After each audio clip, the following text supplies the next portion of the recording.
Space, the final frontier.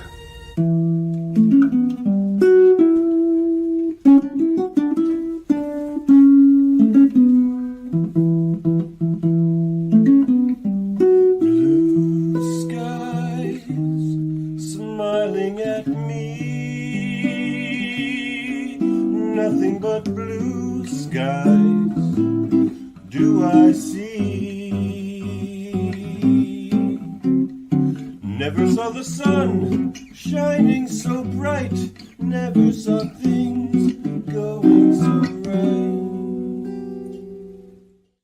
Let's see what's out there. Engage.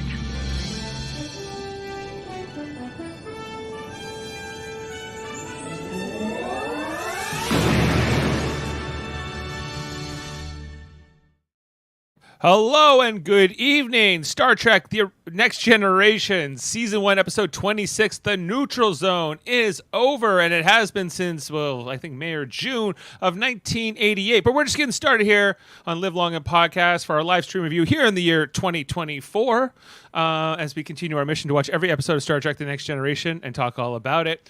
Normally on Monday nights, we're talking about the Orville, but Jody Simpson canceled on us, and, things came up for him. So, the guy who was like, you know what, why don't we throw a podcast on tonight? It's Justin Velociraptor. Hey, good to see you, Captain. Figured we could use this slot to finish up season 1.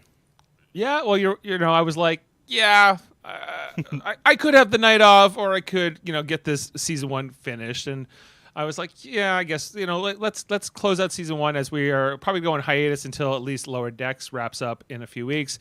Coming in next, the man who is coming off daylight savings time. He might be feeling a little bit post-cryonics here. It's Adam Woodward. Hey, guys. And Justin, finally nice to meet you and be on this with you live tonight. But I got to say, good idea, because I was looking forward to tonight. And when Dave asked, I said I could use this, so let's do it. Yeah, well, I'm glad you did. I'm glad we were able to pull this together. Actually, Adam and I got together and watched the Orville 2-parter last night. So thanks, Jody. We'll have to watch it again. But it's a pretty good one. So it's like, if you gotta watch one again, that's probably a good one to do. But let's get back on topic. Star Trek: The Next Generation. We're talking about this episode, The Neutral Zone, which is the finale of season 1.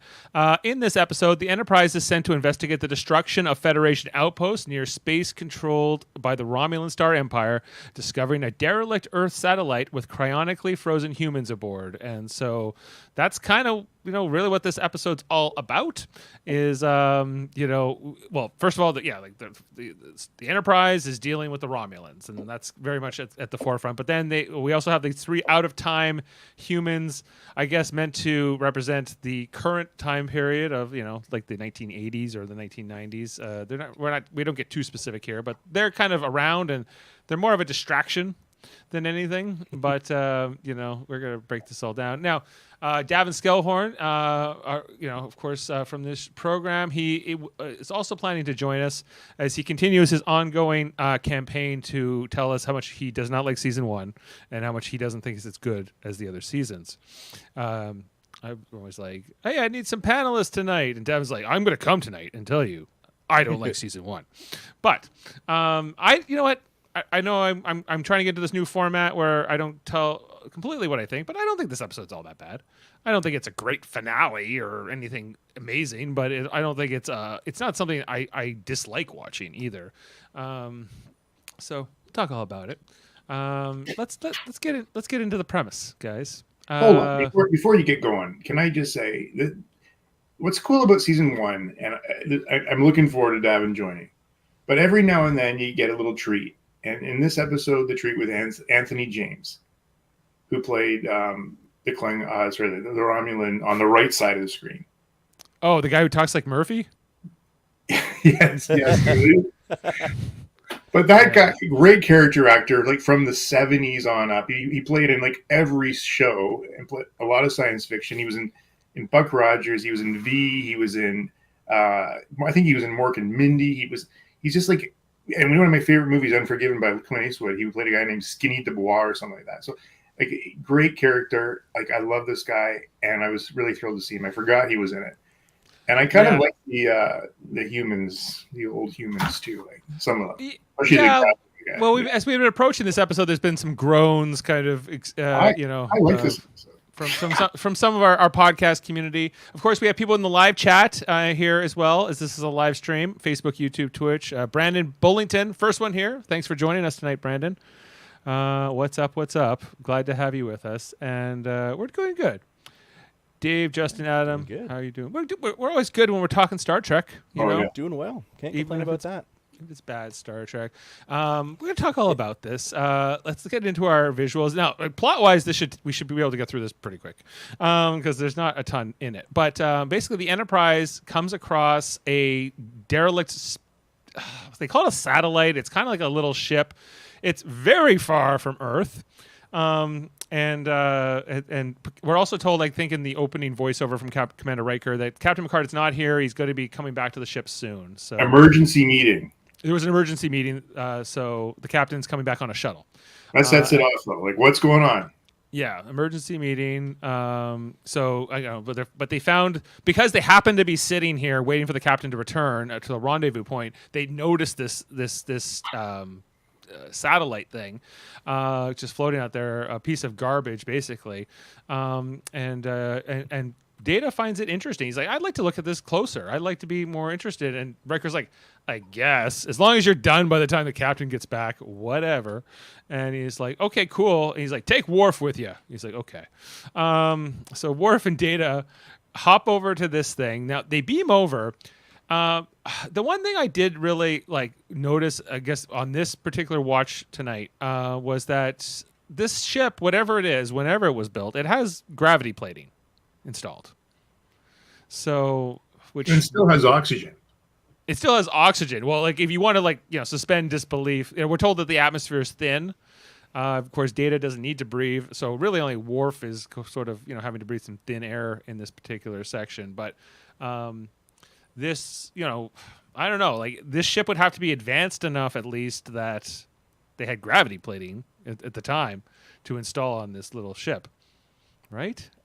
Anyway, I don't think we should think too hard about the satellite. I don't think are we not meant to think about that too much? Because I don't think we're supposed to question how a satellite with no visible propulsion made its way all the way out near the Romulan neutral zone either. But yeah, well, that's the other thing. How did this thing even get here? Did it I know it's been 300 years, but that's pretty incredible.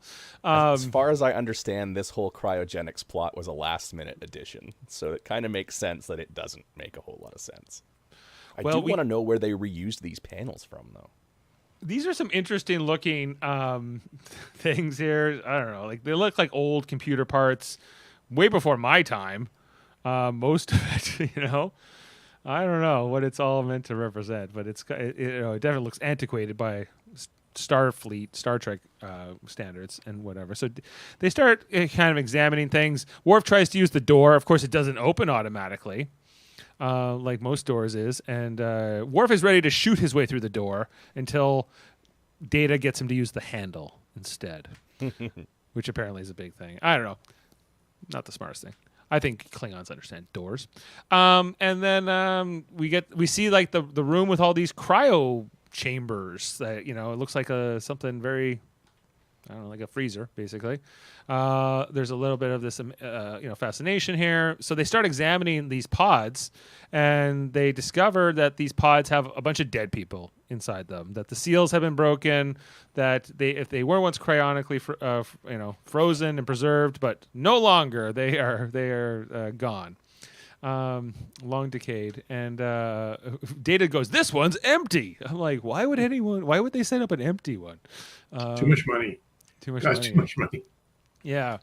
And then Worf eventually discovers, he calls over the commander, and it is the woman whose name escapes me at this moment. It's Claire Raymond. Claire Raymond.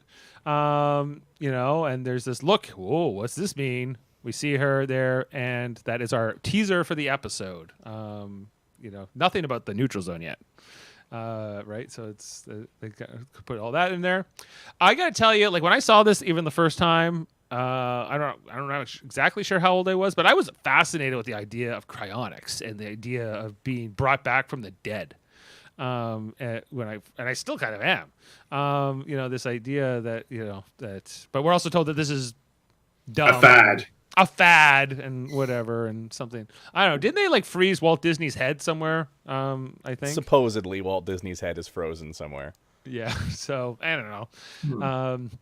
It's a kind of an interesting concept. I think science fiction wise to go from your century to the distant future, right? So it kind of intrigues you there. One thing you got to know about LQ Sonny Clemens, he talks a lot of slang. That's true. We'll talk about Sonny. So get our title card for the episode, The Neutral Zone, as we're still around the station. They're examining these pods. Of course, we see our Claire, Sonny, and whatever his name is, Ralph Offenhouse. Yeah. Great name. What a name. Offenhouse. It's such a 70s name. I think of that. Yeah, speaking of, there he is. Told we're 50. We're told he's 55. Man, I'm 53. Yeah, I'm feeling pretty good. Yeah, I guess the 80s, the 50s were different maybe. So anyway, so Data calls over to the Enterprise and goes, I don't know, I found some pods here. He doesn't really explain it too well to Riker, right? And he's like, I don't think we should leave them here. And Riker's like, whatever, just do whatever you think's best.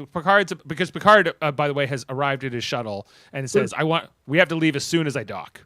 Do you guys think this is like a learning opportunity for Riker? Maybe he should ask a little more questions. Or is he just worried about Picard? Absolutely. But what most people don't realize is where Captain Picard was at the beginning of this episode was procuring the follicle stimulant cream that's going to make Riker awesome in season 2. Right. When he gets his beard, interesting that there's actually a scene in a couple of, I don't know if you got a picture of it, where he's starting to show I think the reason why they changed the uniform for season 2 or 3, whatever happened. It was a little tight. A little tight, and even with those muscle suits they're wearing underneath. Yeah, and the girdle, yeah, exactly. So we see that the Enterprise leaves the satellite behind, and it takes the people with it. So anyway, Picard's all business. He arrives on the bridge. He says, LaForge, set the course for so-and-so. He goes, Captain, that will take us right to the neutral zone. He's like, damn right it will. Get ready. Warp 8. Let's go. 8. He's not sparing the horses. Let's go. Yeah. He's like, let's go. They're like, okay. And then he's like, conference right away. So we see the Enterprise warp off. And then we're told in this conference meeting what the deal is. I think this might be one of the first times I've seen Picard sit on this side of the table in this room. Of course, as the seasons will go on, that will typically be Picard's spot sort of at the end of that table on that side. But this is actually, I think, the first time he's done that.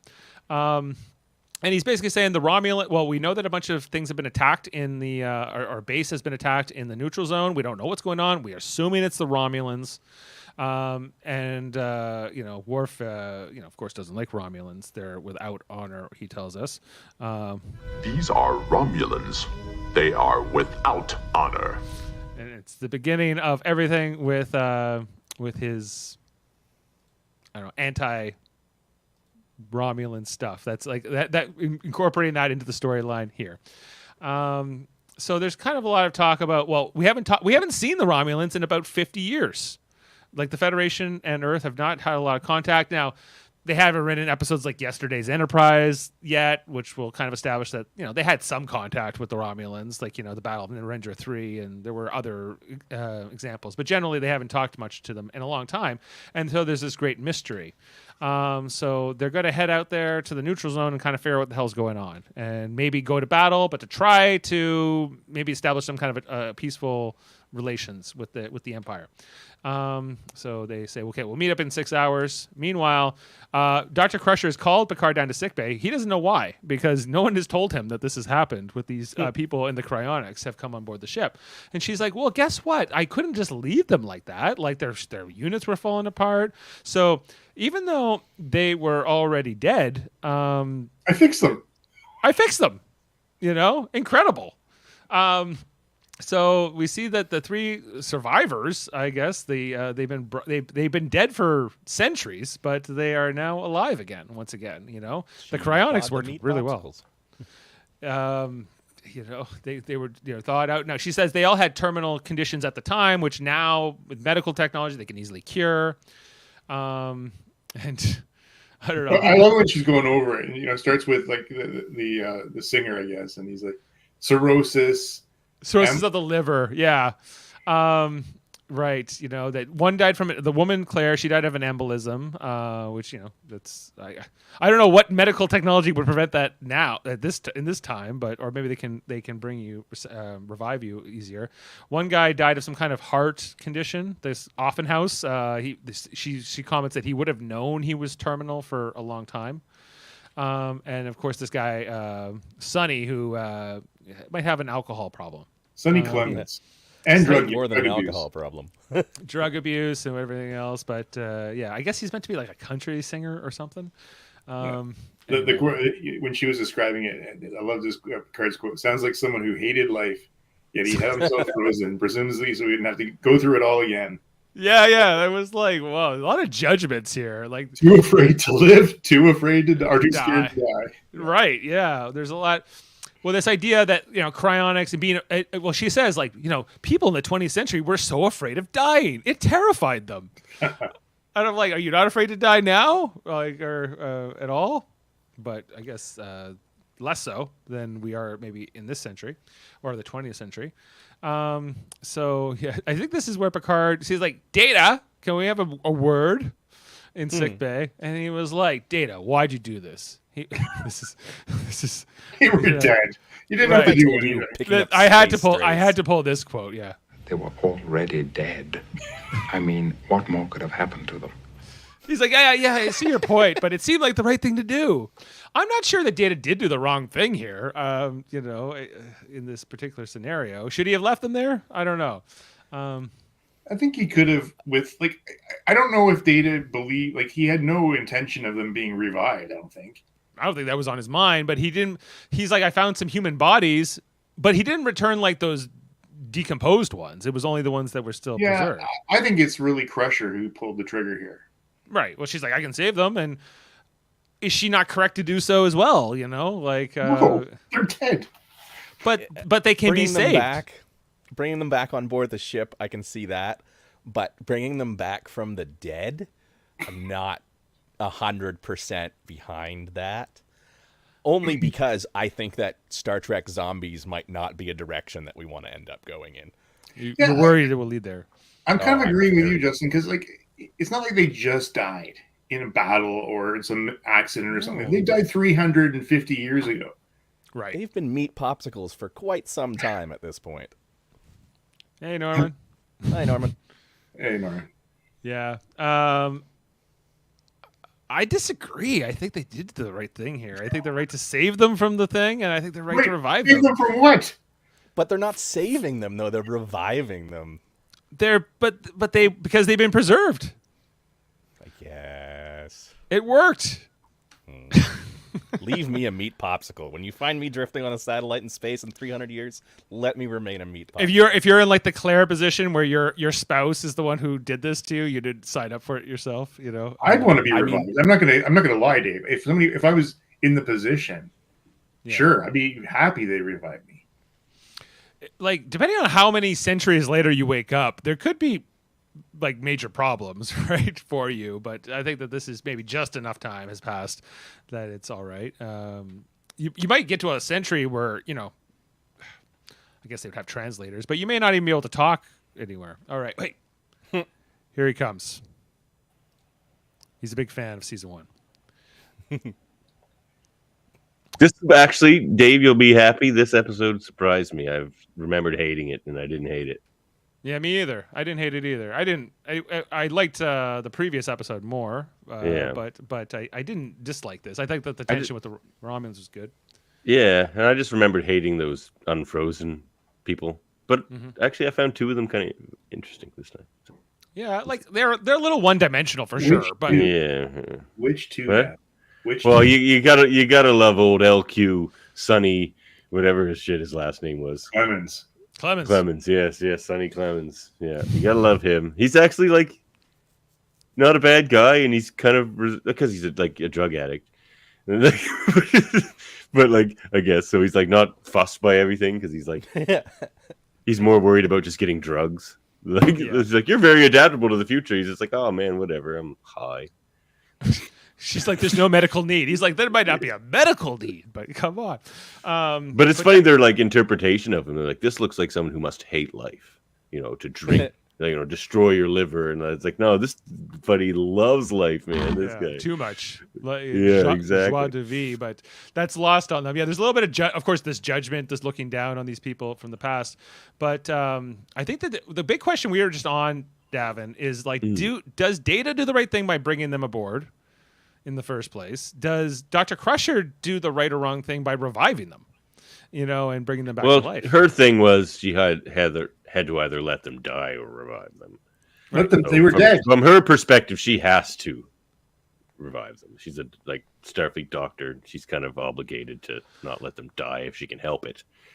But Data, like if somebody's in cardiac arrest, right, on a table, and you're hitting them with like a defibrillator or whatever else, they're technically dead, aren't they?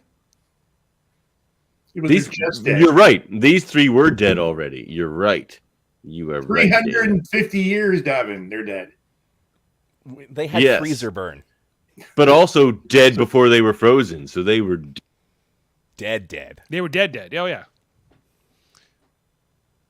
Did you disconnect your mic? Yep.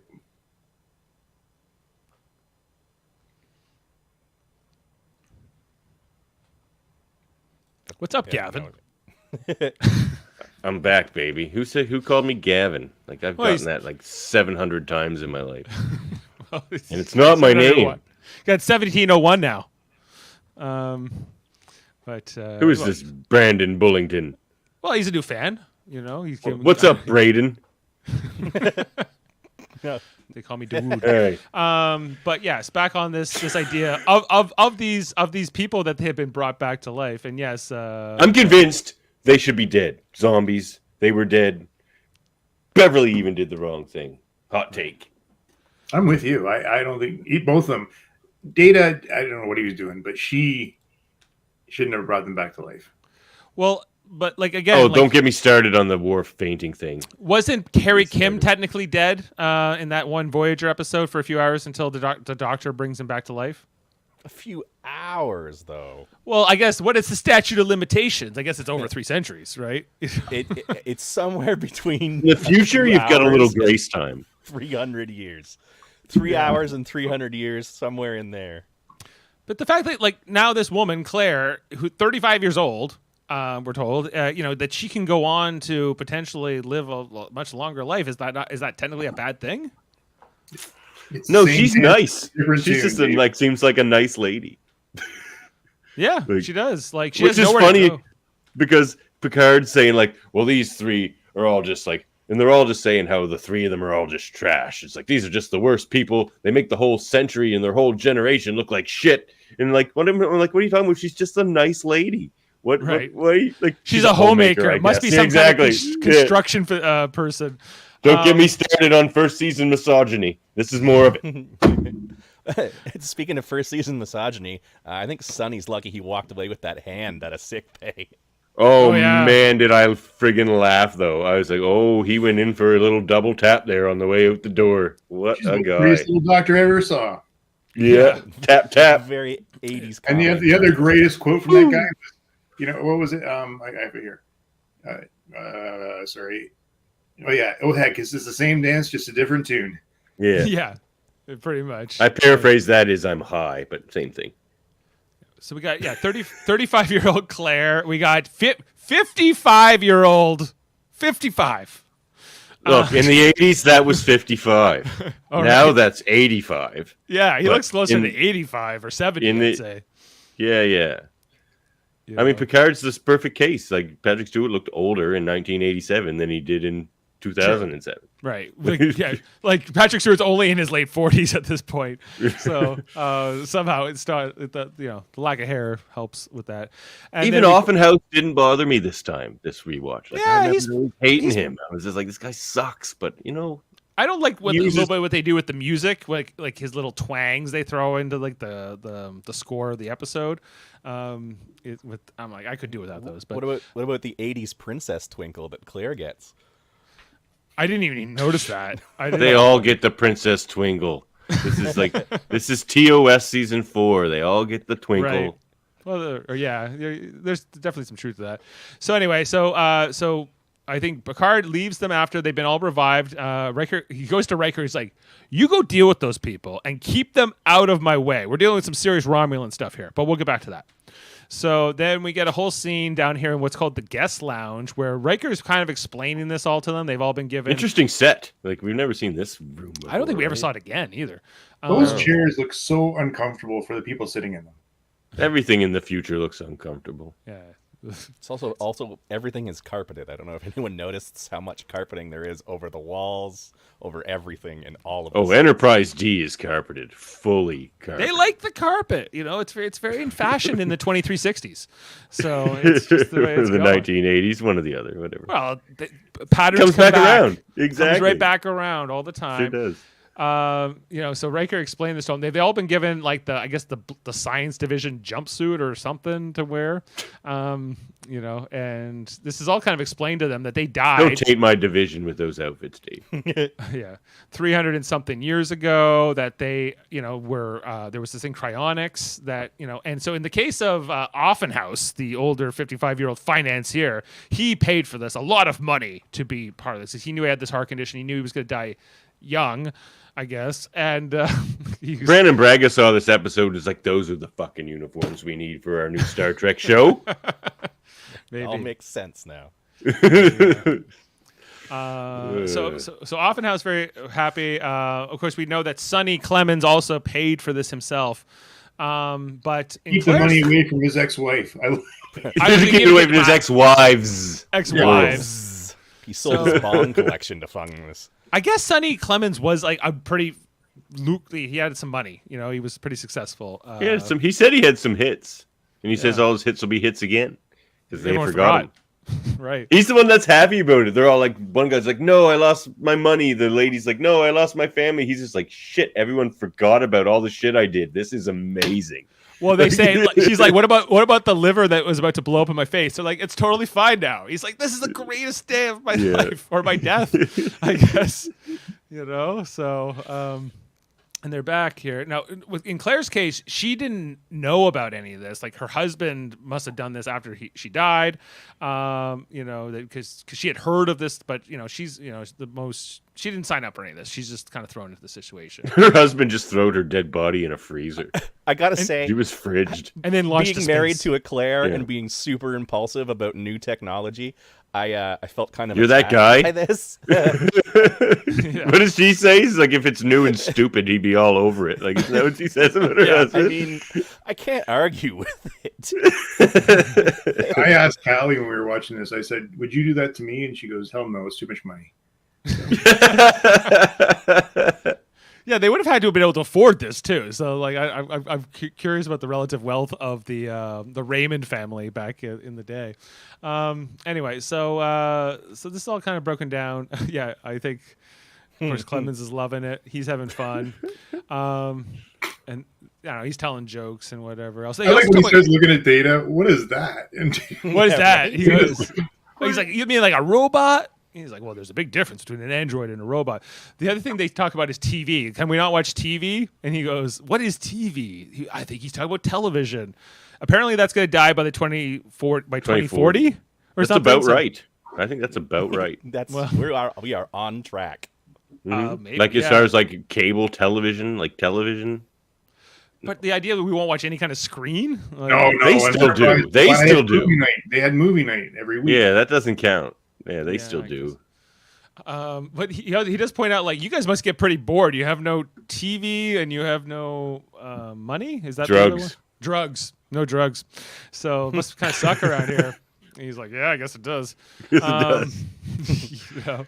So and then of course, Offenhouse, he wants to make a phone call to call his lawyer or whatever, his firm. He's like, "I don't really know." He needs to call Geneva to check on his accounts. Yeah, he's like, Riker's just like, I don't know what to do with that. He was a crooked bastard too, hiding all his money over in Switzerland and shit. Oh Like, yeah, he was a Swiss tax bank evader. what a bastard. Yeah. Pay your taxes. Oh, it's never been about money. It's been about power, not about things. You know whose name showed up in the Panama Papers? This guy. Exactly. Old Offenhouse. House. So anyway, back to the whole Romulan storyline, where Picard is talking to Counselor Troy on the bridge. She's like, "What do you know about these Romulans?" She's like, "Not much, not more than you do." But she explains that they have. This is the most useful she's been in the entire run of this series so far. It's a pretty good scene for her, actually. She has a lot of good intel here. She's like, well, the Romulans are very passionate. They're violent 1 minute, tender the next. They're arrogant beyond belief. Arrogant beyond belief, but their fascination with humanity, for whatever reason, has kind of which is interesting, right? Fascination with humanity. What an interesting phrase that is about the Romulans. Right? Why? They usually don't give a shit because they're their high superiority complex, right? So it's like, I think that's something that would have got fleshed out if we'd have gotten 3 more seasons of Enterprise, because those 3 seasons were just supposed to be Romulan. So like those 3 seasons would have been so good. That would have been so good. Yeah, it's too bad we never got that. I think that really comes, in my head anyway, it comes down to how much humans frustrate Vulcans. And that's why Romulans like them so much. Like, but yet they still work with them side by side. Right. Well, I think it's also maybe the cooperation potentially between humans and Vulcans, and the fact that it's acknowledged outright in this scene that the Vulcans and Romulans are related, but they've diverged over time in how they act. Right. So it's, I think it's a pretty good scene, and I do too. Works pretty. It's quick, and Picard likes it. He's like, "Thank you, Counselor." But he's like surprised. He's just like, "Wow, Counselor, that was actually good information." I must say, I'm shocked. Beads. I like those beads. I was going to fire you at the end of the season, but now I'm going to keep. No, you can stay on. No, we're going to send Beverly instead. Yeah, we'll get rid of Beverly. She just got a little tap on the bum. Should not have woken up those humans. She got She's already firing an HR complaint, and she won't be back for a whole season. Exactly. She's got to go get HR training about how to avoid zombies on starships. Meanwhile, Data's showing Sonny Clemens how to work the replicator. At first, he's going to get a steak dinner with all this food, and then he cancels a mess of greens, Dave. A mess of greens. Collard but then greens, he changes his mind. Yeah, man, I got some in my garden right now. They're delicious. I'm going right to the booze. Give me the martini with $2 for the vitamins. Which that's where he gets his vitamins. But he says so serious. For the vitamins. Well, for the vitamins, yeah. And they're amazed to see the replicator. Of course, you would be, right? Happen right in front of you. He takes. I can't believe he didn't try to make drugs. Like instantly. He's like, if it can do this, surely it can make me cocaine. Can it make me an 8-ball coke? Beverly for that. Yeah. That's true. He does. Apparently, it's a pretty strong drink, doctor. Because he probably knows doctors that did give him drugs back in his life. So he's just like, oh, the doctor. That's where I need to go. Will you give me some? Yeah, we see how that works out for so many musicians when they get their prescriptions, like Prince and others. Anyway, so that's going well, and then I do like the teaming up with Sonny and Dan. It's not bad, I'd watch that show. Give him a kind of shot. Send him. I'd watch an episode. Dynamic. So anyway, hanging out with some pit whoopies. Riker gets called off here to the bridge. He uses the comm panel in front of Offenhouse. Big mistake. I don't know. They don't give these guys much of an orientation, really, about what to do and what not to do. This is another 20th century person on board, like they always do in the original series. Like a historian or whatever. Like, they do have their guy. They already had him in this series, in this season. Right. So he got shot in The Big Goodbye. Oh, yeah. He didn't die, though. He should still be. But he probably left the ship. He's he like, would be the appropriate. I'm not going to the holodeck anymore. Serving with Picard anymore. He got me shot in a holodeck in a gangster program. Put me on a freighter. We know it wasn't because of the pat on the bum, or was it? Yeah. Behind the scenes, maybe. Yeah. Old Roddenberry was still running around. That is true. Gene was still there. The old hound dog himself. I think this is where Sonny asks Data to help him get a guitar or whatever. No. No, He that's said, not good. "You got to go to work. I get it. Now we're gonna rustle up a couple pit woofies for Pit something." woofies. Low What the hell's mileage. a pit woofie? Dave, okay. I looked this up. Children watching. All right. So low mileage pit woofie. So he is looking for a groupie who has not been a groupie for very long, if you catch my drift. Okay, new to the scene. That's what he's looking for. New to the scene. He's looking for a not overly well used groupie. Is what he's looking for. A virgin groupie. He's looking for a virgin groupie. He's looking for a low Innocent mileage or pit woofie. young. Right. Using stock car racing to describe women who are like groupies in the rock and roll. Oh, Brandon says I'm wrong, and pit woofie is like a country band or something. No, Or are they really, named you're after absolutely right. the original term? Yeah, that doesn't sound right. Yeah, I've known pit woofie to mean A couple of low mileage country bands doesn't make a lot of sense. Well, there's this whole after the scene's over, Data says to Riker, "They are the weirdest humans I've ever met, and I've met some weird humans." And he's like, "What's going to happen to them?" And Riker's like, "I don't know." That's what Riker calls them all scumbags, even the nice lady. Yeah, she's just sitting there Screw you, crying, and Riker. he's like, "These people suck." that Right? woman has touched monetary currency. Yeah, they're pretty snobbish about it, honestly. Except for not Deanna, but like a lot of the other ones who interact with them. Then we have this other conference up in the Ready Room where they're talking more about the Romulans, like what's Do happening.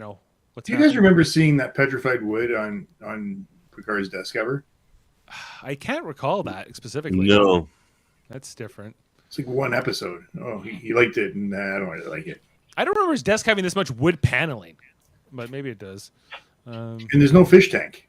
No, I don't think that's wood, is it? In the later I think seasons. isn't that like a cut stone? Like that's just a slice out of a stone. Like It might be a gemstone. geode.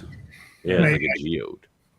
Regardless, it wasn't there later. I haven't noticed that before either. No, or that No. specific stand he has there for it either. Is there no fish tank in this scene? I don't know if I have a shot of the room from that angle. We never I see still that. want to know what Jellicoe did to his fish. Yeah, he's Nothing good. send it to cetacean ops maybe. He just said get rid of them. Fed them to fish tank. cetacean ops.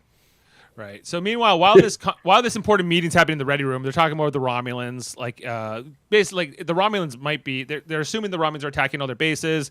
That when they attack, they tend to go all out. And Riker has his assessment, and everyone's like pretty much preparing for war. But meanwhile, Offenhouse, he uses the comm panel to call up to Captain Picard, and then he compares the Enterprise to the QE something like some kind of a cruise ship. Queen Elizabeth, the second ship. Yeah, QE2. QE2. Yeah, QE2. He's like, he's comparing Pulls the in Enterprise here all the time. to a cruise liner? How dare he? You know? Riker, did you let him use the panels? No, sir. No, I would never have let him. He must have seen me do it. Did you tell him not to use it when you did that? You know? I like it. Picard and Offenhouse's conversation. Though Offenhouse is like, well, if it's so important, why doesn't it have an executive key? And Picard's just like, because we can exercise self-restraint. He's just like, oh, well, we didn't do that back in my day.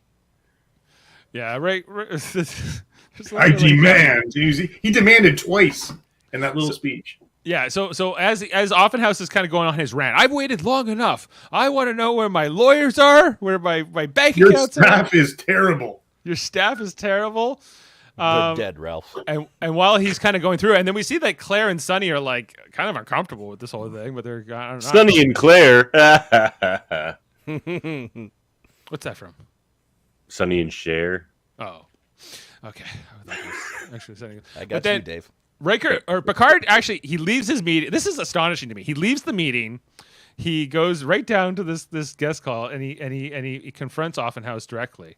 And he also Offenhouse insults Picard, saying, "A military career has never been very lucrative, has it?" You know, or He's like, "Look, Borpa, you're talking to a rich person now." Yeah, you might be a soldier, but whatever. It's like the interest on my accounts alone were enough to buy the ship. Smithers, give him the thrashing of a lifetime. He's like a very Mr. Burns kind of a character, isn't he? And then Picard's like, yeah, well, no, you'll do whatever we say you can do. And then eventually, I think this, I don't know. Offenhouse goes take on the spruce moose. We'll take the spruce. Yeah.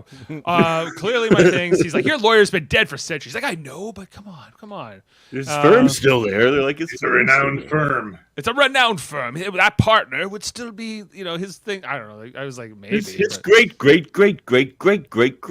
grandson is my lawyer now. We had it in the contract. Like, so they don't have money in the 24th century, but presumably they would have some lawyers, at least for criminal purposes, right?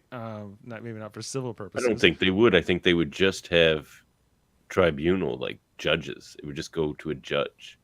Well, you would want representation if you were accused of a crime. Definitely have. They have solicitors because people get charged with stuff and have defenders and whatnot. And we've seen them in Strange New World.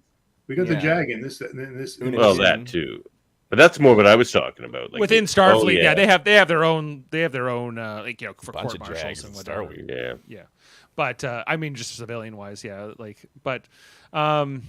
Then we see that Claire just starts crying through this whole thing with Offenhouse and Picard, and he's like, what if he's right and that firm is still there? He might be, I don't know. Picard would be pretty stupid, wouldn't he? Picard has no time to care about any of this, but they should have said, "Here's a holodeck. Why don't you play with this for a while?" But we can make pit woofies. We can make pit woofies for you. So then Picard's like, "Counselor Troy, please come down." He kind of comforts Claire here. He's called up, because he is heading towards the neutral zone. It's kind of a big deal. Excellent. That approves. Oh, good. And then finally, Offenhouse has a little bit of humility. He's just like, "I'm sorry, Captain. I'm scared. I don't know what I'm doing. I don't understand. Whatever." He's like, "That's the first. I was rich. You're telling me I'm not rich. It's a lot to handle." He's like, "That's the first thing I've understood that you have said." So Picard leaves. He finds Counselor Troy in the corridor. He's like, "Keep those people under control." And again, Claire and Sonny were not really doing much. They were just kind of sitting there passively, right? But they're very agitated by these people being on board. They are leaving them in there to just be bored. They don't have anything to do except just stew about their kids. Yeah, they're like, Sonny's, "Can we watch TV?" No TV. Sonny just wants to do anything. Something in the room. Sonny just wants to get back to his rock star lifestyle, but it's not meant to be. So then we get this whole scene here with Claire and Deanna. They sent the shrink to talk to me, Claire says. She's like, everyone I've ever known. She talks about her husband, that if he was new and dumb, he would have bought it. I died. Donald. His name was Donald. Donald Raymond. He couldn't face it, so he froze me, and then I would never really be gone. But I don't know, so they'd never get to see me again. So what's the point? I don't know. You'd still be dead, yeah. Or to him, you're dead. But look, he technically gave her a second life. True. He? So that's love for you. There you go. So Deanna's like, well, why don't we look up the records? I think she's also thinking about the fact that her kids are dead more than anything, right? Long gone. And as a parent, you definitely got to relate to that. You wake up in a world, or any person, you wake up in a world where everybody you've known is gone. All she has is Offenhouse and Sonny. That's all she's got. So they're like, I wonder if they became like family. Maybe not. So Deanna starts looking things up. Meanwhile, this is the infamous scene here with Sonny. Offenhouse moved to Ferenginar. Yeah, he's like, he probably did, or he joined the Bank of Police or something. Yeah, the Bank of Police, maybe. Yeah. He's like, I'm a great financier. Watch this. He does have instincts, though, and that's what I liked about him in this episode. Actually, he realizes he doesn't know anything, but he still has skills that he can apply. People. And Picard's like, yeah, he's right. Yeah. Right, so he's got a point, even though he sucks, but he's right. I like his line about I can recognize somebody with a dry mouth. Dry mouth, yeah. He's like they're all nervous around here about something because they all get dry mouths. After Dr. Crusher turns down his request for whatever he's asking for, HR pats her on the bum here or whatever, prettiest doctor he's ever seen, and then she's just like, I hate this shit. What? Okay. I'm leaving. I'm going to star on an episode of Dream On with Brian Benben, and everything will be better. I think this is I think this is her last scene until season Well, 3. they filmed them out of order. Did they? Remember, like Tasha waves goodbye after she's like already not some dead yet. episodes, yeah, but like I think this episode was filmed last of the season. But anyway, back to Claire. She's looking through the family tree. You know, you can see like all these dates here. I don't know, like 2009, 2007. Denise Crosby Raymond, Marina Curtis Despina, Jonathan Frakes Raymond, Brent Spiner Raymond, Lavardis Burton Raymond, Jonathan F. Raymond, Will Wheaton LaChance Raymond, he's LaChance Raymond, Walter D. Raymond, Kelly. Yeah, these are all people, of course, who either work on the show or actors. Yeah. Sarah Paul. Yeah. Anyway, like, so she's kind of going through. That's pretty funny. There's also on the third screen, there's a whole MASH thing. You got Charles W. Winchester, Sherman P. Margaret H. Nice. It's hard to read this particular one. It's smaller, but yeah. Until finally she's just looking through that, and then she just gets sad. Like Deanna's like, bye. Okay. And she's just looking at this family tree. But like, you think there would be like, I don't know, videos of her kids growing up, pictures. I don't know. It's hard to say what's left after World War III. This is before the internet too. Like, yeah, they didn't anticipate people loading every second of their lives onto a fucking public device. Yeah. Hopefully, by the 24th century, we've wiped out the Facebook archives. Maybe. I think they would have historical benefits, maybe. So then Sunny's talking to Data about, let's have a party, or not a party, just a get together. You know, some suds, some people. You know, just something to do. Come on, why not? Like, he's bored. Like, the boredom is you know, even though they're in this tense military situation, and he's like, okay, I'll talk to the captain. He's like, great. And then he's like, hey, what's this neutral zone thing I hear about? He goes, it's a buffer between the Romulan Star Empire and the Federation. He's like, that doesn't sound good. Why does that make me nervous? He's like, I don't know. Like, that was. I like that's his line after that though. He goes, but we're not inviting them to our party, are we? He's like, no, that would be inappropriate. Okay. So then here, the Enterprise has arrived at the neutral zone. Data at his station, detecting something. I think, you know, the distortion of a cloaked ship. I think they're also finding that the colony, the first outpost that they've arrived at, is completely destroyed. Everyone's gone. And it wasn't destroyed by conventional weapons. That's the other part of this big mystery here, is that it was, you know, just kind of scooped up. So Picard's like, let's go to the next base, I guess. And I didn't realize until we watched this again too that like they did it 2 episodes in a row where they dropped this huge big bad and just like never explain it again. Well, it's the Borg.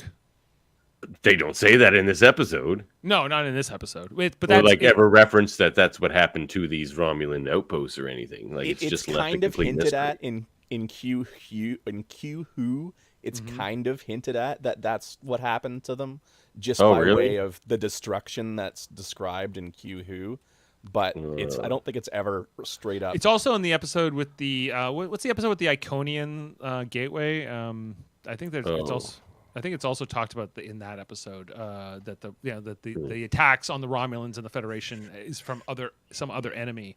When we get to season 2, I'm sure we'll connect those dots. But that's the idea, is that, like, you know, the Romulans and the Federation are victims of this attack in this episode. But we have to talk about this scene first, guys. The scene here with Offenhouse and Claire. Trying to rally his troops. He was trying to Offenhouse is trying to rally the other two. They're like, we have to overthrow this ship. There's something tense going on this ship. They're like, even if that's true, what do you want us to do? And he's like, we should try to find out what's happening. They're like, let them do their jobs. And don't swim in their soup, Dave. Don't swim in their soup. Good. You know, he's like, look at my guitar. They're like amazed. Plays pretty nice too. Plays pretty nice. Even got his name on it. You know, just like definitely a country singer with a guitar like that. Yeah, that's a little the rose, and you know, it's got style. It's got something. Right. Exactly. So Offenhouse, he's not here to play guitar. He's here for business and money. So he storms off. Up to the bridge. Well, he's on his way. We'll get there. Wouldn't have been great in DS9 if he came strolling into Quark's bar and Quark knows him in their old business. That would have been a fun little pickup. Wouldn't that have been like someone get that man a copy of the rules of acquisition? But like the actor was probably dead because he was 45, looked at 85 at the time. So like he's long gone now. He'd be 108 now. Anyway, so and it looked like when he's laying down in the bed when they're still dead that he has like a scar, like he already had a surgery from his like smoking days. Like maybe. Yeah, he seems like he's got some smoke damage. Anyway, so Offenhouse trying to figure out how to, because they go to yellow alert. There's a few parts in this episode where Riker challenges Picard. By the way, he's like, "No, we need to go to red alert," and Picard's like, "Yellow alert." So that's what happens here. So I guess Offenhouse sees this woman come out of the turbo lift, and he's like, "Oh, that's what I'll do.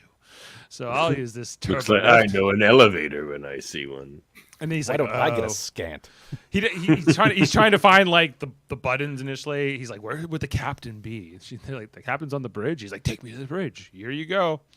That seems like a security oversight. That Oh anyone boy, could just here we ask go, where the Justin. captain This is the is. thing about every freaking Star Trek ever. Yeah, it's a little too easy to get around. TNG season worse is a little bad though. Like when they know these people are from the past and they just park Worf in front of her while she's waking up. Like nobody thought there's a whole ship full of friggin' people and no one thought maybe that's a bad idea. Or like just they never think of anything in the room that they're in. Like let's not have them wandering the ship. They gave them a chess set, guys. Like they thought they played the three-dimensional chess And a replicator. I'm just a lowly 21st century man. What do I know? I'm just a paranoid product of my time. Yeah, well, you think you would need like a code to get up to the bridge, but I don't know. An executive key, perhaps? An executive key, yeah. I think this Offenhouse has got some great ideas about many things. Security. Security. Get the security officer. For one thing. So they're waiting. Subscribe to that man's subspace newsletter.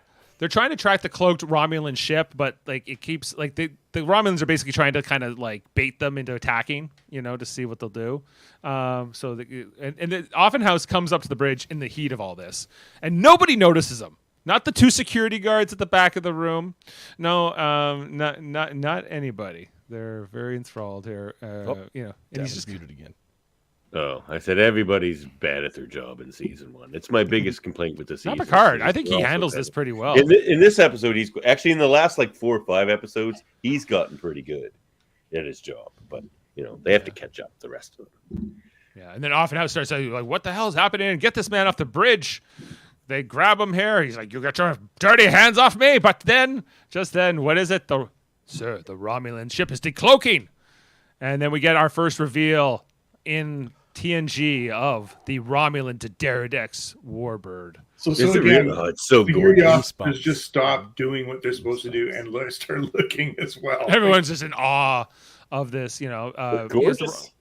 They're like, why can't we make ships like that? Ours just look like a stupid bowl or a plate. Yeah, they're amazed by this, and then we see that it's the ship from space. How large it is. I think in comparison to the Enterprise, and like this is a great reveal. I think of one of the great ship reveals, better than I think what we got in like Star Trek Nemesis with the with Shinzon's ship, because I also just like the look of this ship more. This ship is awesome. Yeah, it's great. Shinzon's ship was overshadowed by those sweet friggin' Valdor class that were also revealed in that movie. That looked great. I love them too. I love the Romulan green hull that's introduced here as well, because they'd always had like kind of like that same kind of hull as starships had, in the original. Gray with a bird painted on the bottom. Right. Yeah. Until they went to the Klingon, like the D7 type. Yeah, but that kind of style there. I have the same Romulan bird of prey. Yeah. I don't know. I like the fact that I don't think they actually call it a warbird in this episode, but we know that that's what it is. Mm-hmm. And then I think Picard says open hailing frequencies, and Worf doesn't want it. He's like, "These are Romulans. What are you talking about? We can't talk to them. You want to have a chat with some They killed my Romulans?" family at Kittimer. You're right, though. Picard does have some discipline issues going on here. Everybody's questioning him. Yeah, everyone's questioning him here. He says, "Control your emotions, Worf." And then Picard moves on. There's this look here from Riker to Worf that I was like kind of stuck on for a second. I was like, "Is that a look of approval or a look of he's upset with Worf?" You've overstepped your bounds there, buddy. You overstepped there, Worf. Don't you talk to the captain about that. If he says open hailing frequencies, you open the damn hailing frequencies. Yeah. And so here we go. You say how high. You say how high. Yeah. And the channel opens up, and we get to meet, what are the names? T-Bach and Thigh, played by Mark Alimo and Anthony James. I was saying that the guy on the right, Davan, was reminding me a bit of Murphy in the way he speaks. Just kind of that lower register. I love this. That's funny. Sort of thing. I was like, if we ever do this episode, we should get him to play that guy. Yeah. Anyway, so. And Alimo's always great.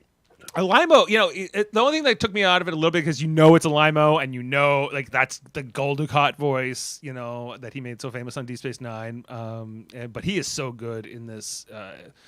Hasn't he already been 2 characters in this season already, other than this one? At least one. At least one. He was unrecognizable as that dog creature thing. Yes, the wounded hasn't come up yet, has it? No. And so I actually don't even think they need the other guy. I know he's a famous character actor that Adam was bringing up, but I think that actually Mark Alimo could have owned this whole scene. You could have given all the dialogue to him, and it would have been maybe better for me. Oh, yeah. But anyway, so they kind of have it. Basically, the what happens in this scene is they kind of talk about why are you in the neutral zone? Why did you attack our bases? We didn't attack them. Our bases also got attacked on the other side of the neutral zone. Same thing. He's like, that's weird. Oh, yeah. Worf, I think, asked a question. And he's like, silence your dog, Picard. Silence your dog. It's like, my dog actually had a good point, Commander. Yeah. You answer my dog's question. Let's go. Mr. Worf, heel. I'm surprised he never said that. And so they agree to like an information exchange and that they're going to work together on this one thing conditionally and whatever else. They're saying, well, what do you know? And this is where Offenhouse goes, they don't know anything. They're hoping you know. They're just waiting to see what you'll say. And he's like, they're just too arrogant to admit it that they don't know. They don't know. He's like, oh yeah, that's true. Yeah. I think Counselor Troy would have figured it out as well, or Picard himself. But where is she? She's talking to Claire. She's talking to Claire about family trees. Yeah, Anyway, so this whole conversation kind of wraps up here with Mark Alimo's, because Picard's like, we're making some progress here. We can be friends and whatever else. And he's like, listen, we're not here. We don't want to know you. We're not your friends. And we are back, Take the hint. Expansion everywhere. Yeah. Like they say that they've been dealing with something else that's been more important for these last 50 years. I'd love to know what that was. I think they had some civil unrest and they were trying to, get their ducks in a row and back in leadership is established, but this is great. I think they were pulling back just to rearm and refortify. Yeah. Like and all of a sudden then they have 1 million Dederidex classes. It's not like they have one, it's like 2. It's like every Romulan ship we ever see now is a Dederidex class. So they must have built thousands of them. I think they built their, if I'm not mistaken, I think during that 50-year period is when they actually implemented their 0-point cores with the black holes, the miniaturized black holes. Like with the singularities as their warp cores, basically. I also wonder what's going on the other side of Romulan territory, the side that's not on the neutral zone side, like presumably the Romulans are, I don't know, talking to other aliens on that side of the... They have their whole Klingon border too. Right. You know what I also liked about this scene here too is like down that hallway behind them, there's guys working and... Right. We also get to see that Romulan Star Empire symbol. I think this is the first time we ever see that here. And that will with the Romulus and Remus in the clutches of the bird. Great. It's kind of a mix of the what becomes the TNG Romulan uniforms and the TOS ones. It's kind of a mishmash of the two. Yeah, I do like these uniforms. I think that the shoulder pads are a little they're a little much. I like that they kind of pulled those back in Deep Space Nine. Made them a little more functional, but they look cool in this particular scene with like with the overlay of the I guess for these commanders, right, with this black texture, the beautiful shade of Romulan gray. Yes, the Romulan heart is gray, don't you know? That exact shade. Romulan uniforms come in every color, so long as you want it in gray. Exactly.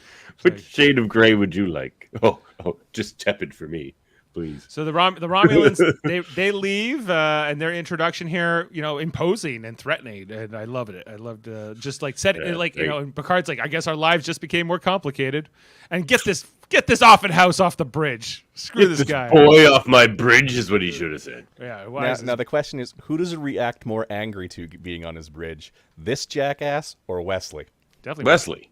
No. Yeah. It was definitely Wesley. Oh, back to Deanna doing important stuff here with Claire, and helping her figure out the family tree. We eventually see a picture here of her descendant, Thomas Raymond, born in 2329. So I guess he'd be a little older than Riker. And yeah, there he is. Who apparently... That's Donald. It looks like her husband. He looks like he's the spitting image of her husband, we're told. But he's like actually John Lovitz. Just like maybe, yeah. What does he do? He's a movie critic. It stinks. Stinks. Yeah. Anyway, so I think they're like, well, why don't you go see him in Indianapolis? That's something to do. I don't know. And they're like, she's like, okay, I guess. And so that's the end of Claire there. And so Claire's not at this meeting where basically Riker's like, or Picard says to Offenhouse and Sunny, well, we've arranged to meet up with another ship and they're going to take you back to Earth. And he's like, then you can relay this to your homemaker later. Yeah, you can tell the homemaker. They're like, well, what do we do once we get there? Live life, but with no money. What's the challenge? What's the challenge? The challenge is improving yourself, making your life better. They're like, that sounds kind of dumb. Why didn't you just tell him about Ferenginar?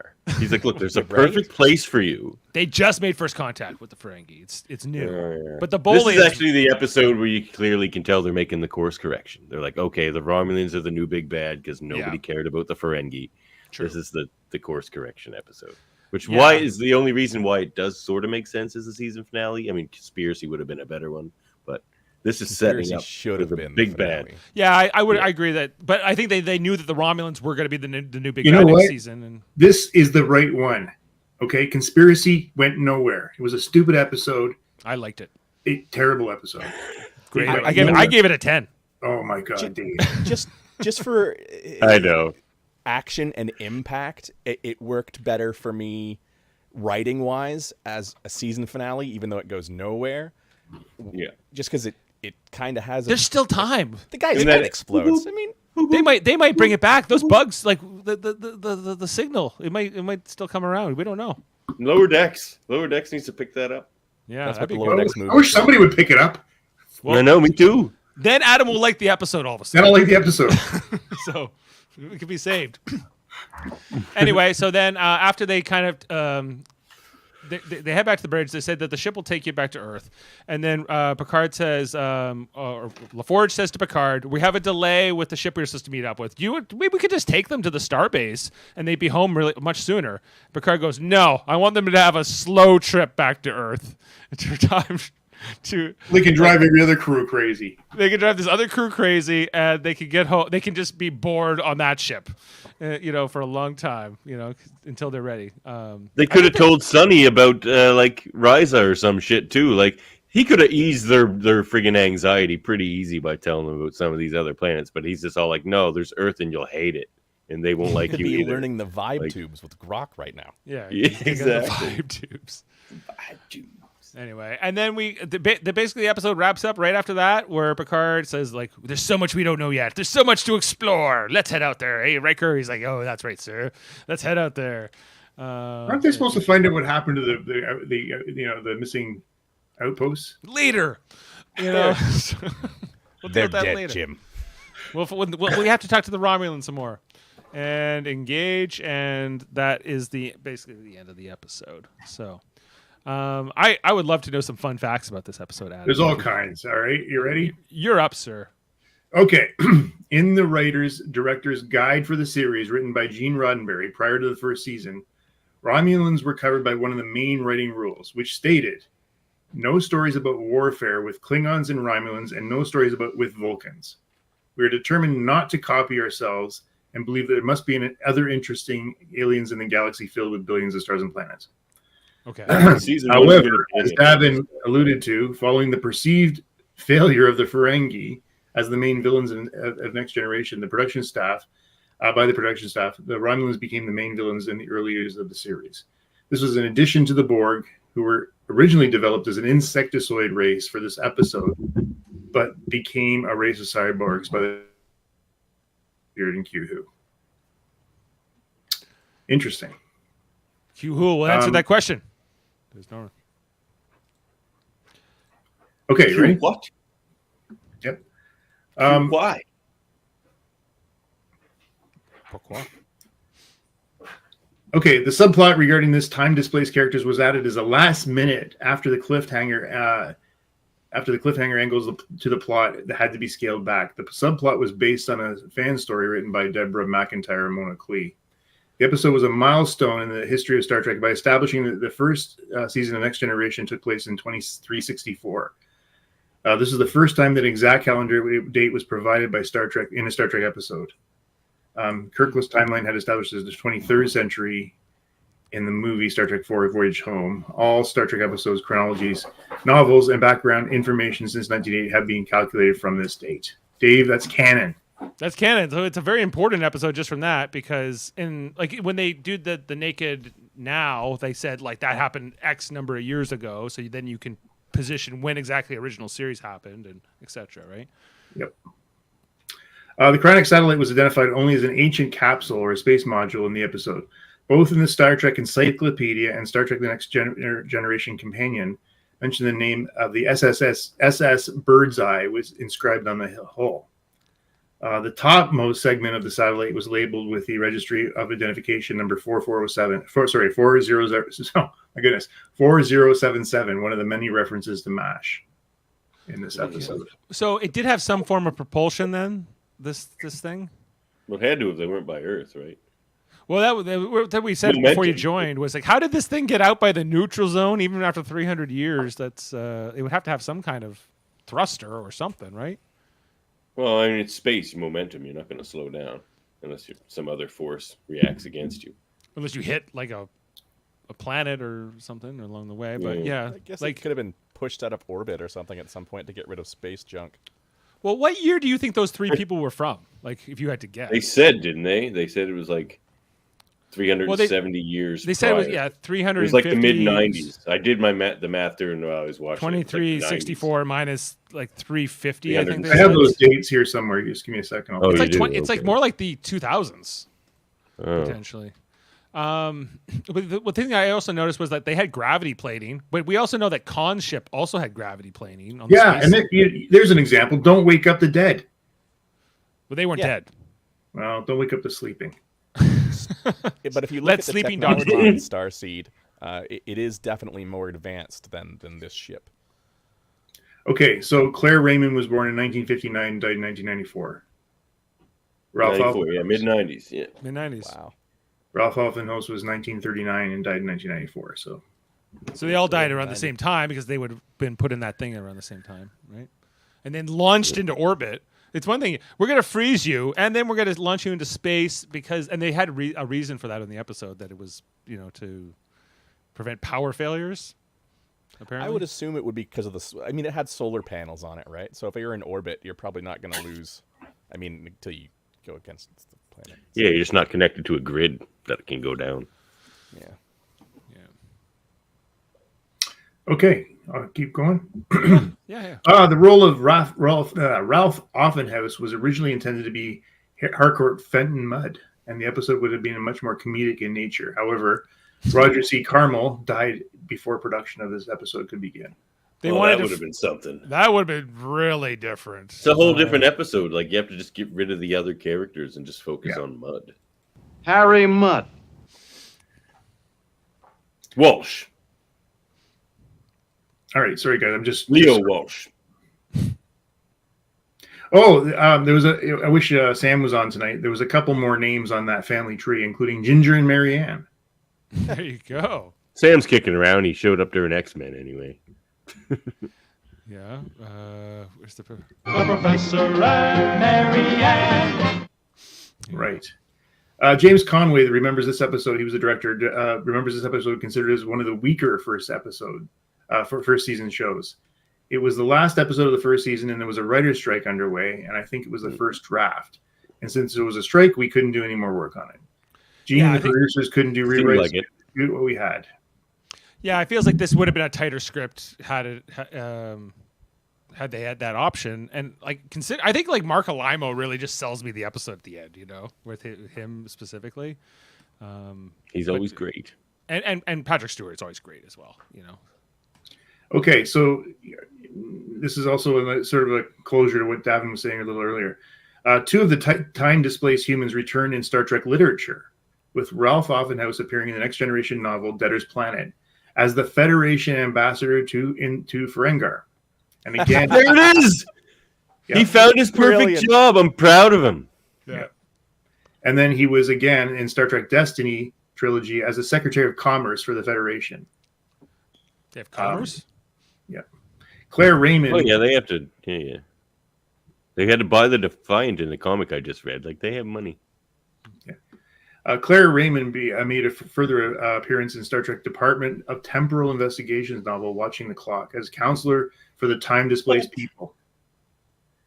She became a counselor, Claire? For time-displaced people. A shrink. For time-displaced people. Like, that's a growing industry. Like, so she was Bateson's, like, counselor when Bateson comes back? She's like, I know what you're going through. Kind of. She was, like, with Daniels all the time. That guy needed some help. Actually, I have a comic where Bateson's getting therapy. I wonder if that was her. I got to go back and look at that. What about Berlin-Hoff Rasmussen? He's fine. Just read a comic about him, too. But he's time-displaced? Offenhouse, Raymond, and Sonny Clemens also appeared in a two-part Star Trek The Eugenics Wars by Greg Cox, was set prior to their appearance in this episode. And Rasmussen's also from New Jersey, just like Claire. There's a Rasmussen comic right here. It's pretty funny. He's working with, he's on Talos 4. Oh, can't go there. No, he did. Seems like something you do. Okay, Will Wheaton does not appear in this episode. However, the screenplay featured Wesley as he was replicated he was the one that replicated the guitar for Sonny Clemens. In the scene, scripted but not filmed, Sonny asked him about several genres of popular music, including rock and roll and rhythm and blues. But despite being a teenager, Wesley does not have a clue about them. Do you have anything? Did Gates McFadden know that she wasn't going to be back for season 2? Did any of them know at this point? Or was that between season 1 and 2 that happened? Is that mentioned in the fun facts? By any of them, just her, right? Tasha was already gone. Right. Like, I guess I'm trying to, I'm still kind of fuzzy on like how she got sort of written out of that season, but. I don't think it was a secret, but I don't think it's ever really been clarified to my knowledge. I thought she was pregnant. No, the showrunners didn't like her. They didn't like her, and she didn't like being there. Yeah. And so they left. Then they brought in Pulaski. They didn't like that either because it didn't work. And then they brought her back. Yeah, mostly because Gene was gone by then. I think he was one of her detractors. Right. I like Dr. Sassafras. She was good. I enjoyed her for her season. Well, if that's our end of our trivia, we can transition over to the ratings. And, can I give you one more? This is the last episode we ever saw of Troy's totem hairdo. This is the end of that.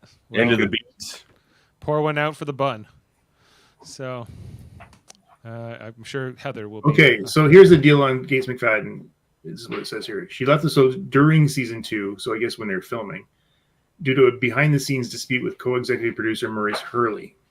She raised concerns about sexist scripts and plot lines, which led to her departure. However, she returned for the 3rd season. Yeah, every friggin' script in the season is sexist in some way. Like, it's not great. I wouldn't want to be a woman working on that show either. Well, she just got her butt slapped here in this episode. Maurice Hurley wrote this episode. Been a contributing Of course factor. he did. Yeah. So yeah, well, he didn't last as a showrunner, and then things got even better. So, well, she was there till season 7, so there you go. Good to know. Okay, well then, everybody, with all that information now in your minds, let's rate this episode. It's not as good as Conspiracy, which is a great. You don't want to rethink that 10, do you? I don't. I loved it. I enjoyed this. It was pretty, like, I think the Romulans were a pretty good introduction, but however, I feel like it could be a better script. I feel like, this could be tighter. So I'm like a 7 for this, I think. Not bad, but not blowing me away. 7.5 for me. I think with the unfinished feel, all of the unresolved subplots, how 2D those meat popsicles were, the weird pacing. I'm going to put this one I'm going to put this one firmly in the neutral zone at a 6.5. Okay. Yep. Davan?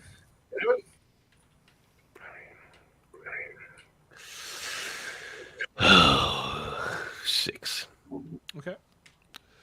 So a 6.8 average here between the four of us. Nothing too spectacular. Not the worst episode we've certainly watched this season. And so yeah, that concludes our season 1. So we're averaging a 6 out of 10 for season 1.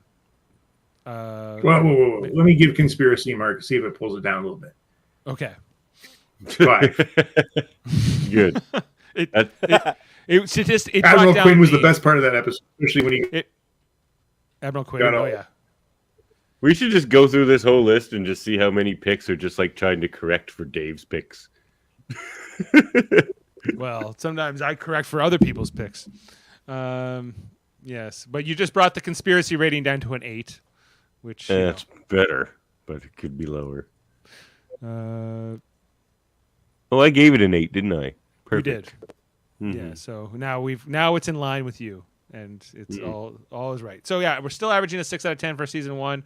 So I wouldn't call that inflated. Like Deep Space Nine season 1. We gave Deep Space Nine of season 1 what?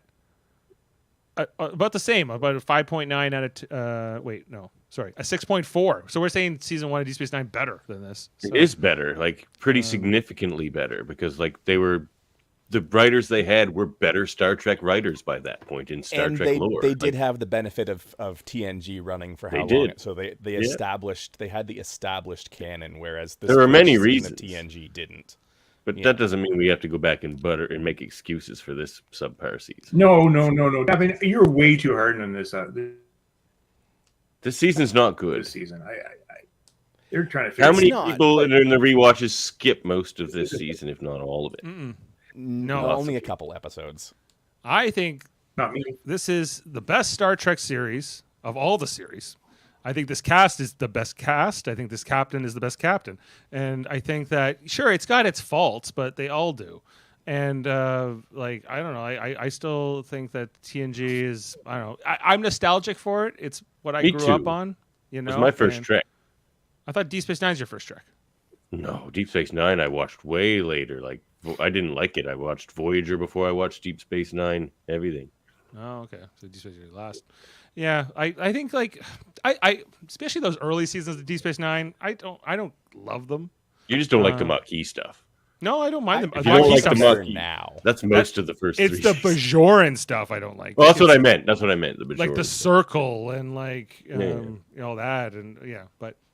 And some of these just these random episodes they do, but there is some great episodes, like amazing episodes in those first couple seasons. And I think that this has a few merits here. TNG, like I expect our season 2 ratings will be higher, and I expect our season 3 ratings will be even higher. So it will. Mine are going to be through the roof in season 3 and 4, like through the roof. Oh yeah. But there's The Wounded. I'm going to give like a 14. Yeah, I think if we take the first season on its own, separate from the rest of the series. Yeah, it's bad. It's bad, but when you can look at it as part of what Next Generation becomes, I think it could have been a hell of a lot. It could have been the CW, put it that way. It could have been an 80s CW. What? The whole series? Oh, yeah. Oh, if they just kept it like season 1. Yeah, if they didn't learn their lessons in season 1, Yeah. I think that's a very wise where it statement. I think goes. that's where we're coming at it on different viewpoints here, Dave, too. I'm looking at it more as just the season one and separating it from what the greatness this show becomes. Right.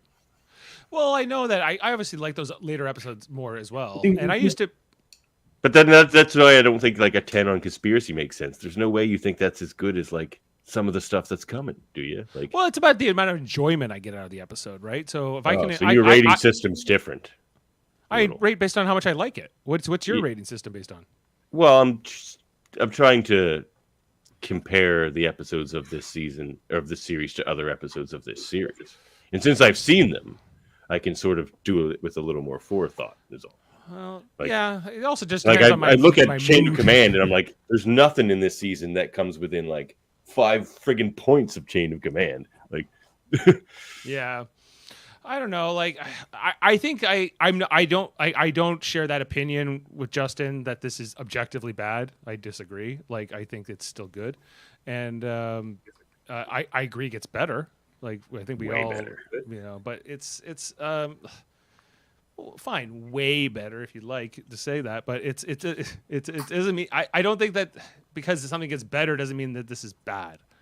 Oh no. I think bad might be a bit strong of a word. I think there was a lot of room for improvement in season 1, Right. even taken outside of a Star Trek IP, just from like a It's just writing standpoint. so in general. incomplete.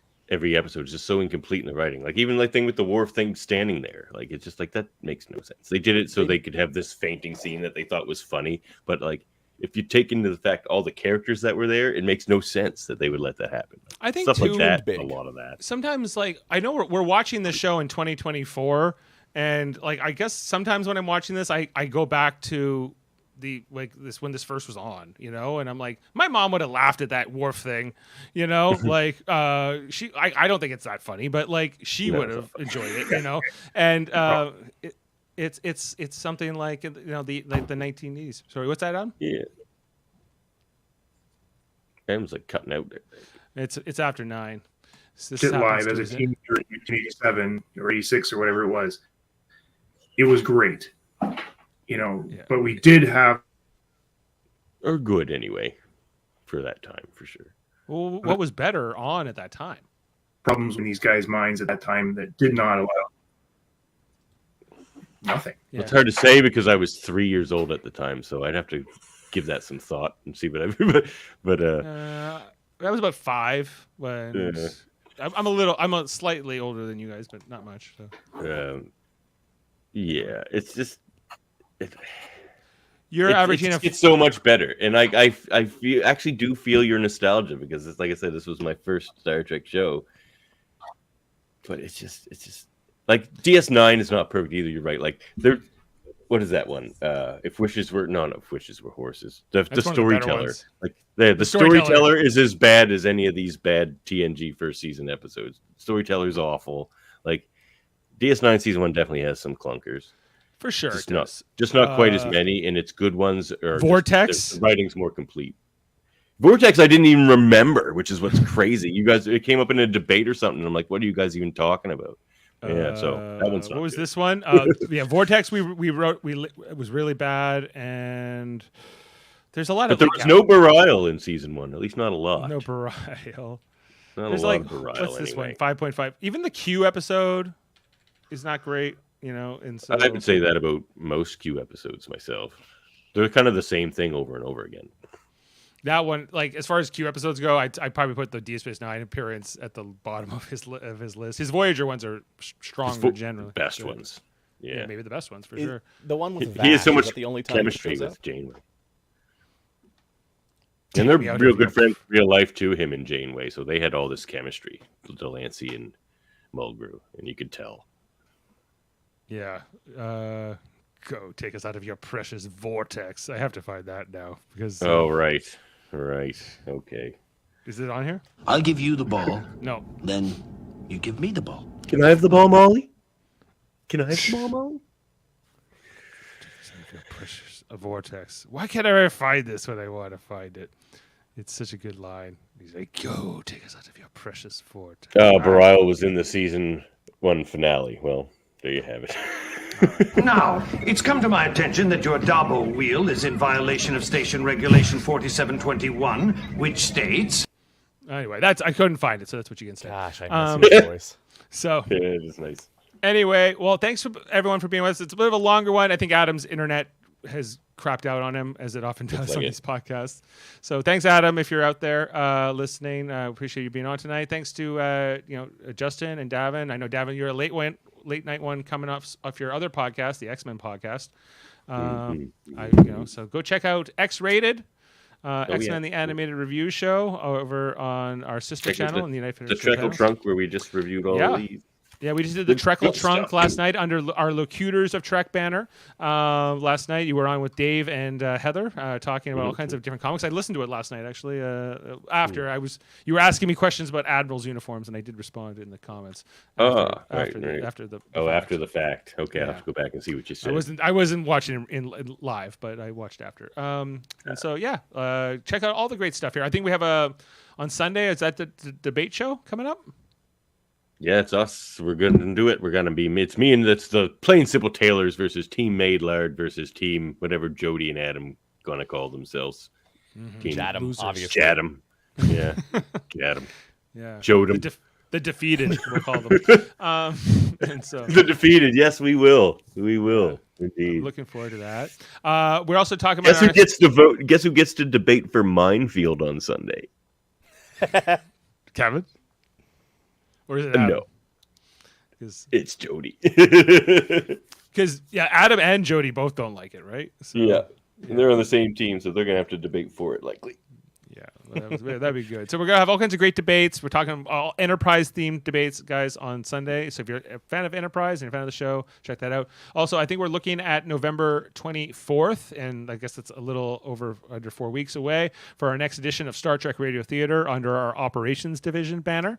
Oh, crap. Yeah. And conflict with Science Division Sunday. I think we're trying to fit both in. I think that's in the talks right now. Trivia and radio theater. We're trying to find a way to do both, yeah. And the other thing was... Oh, yes, and we just sent our British correspondent, Benjamin Graves, to a special simulator in London, England. So look out for a special video. We have one of those?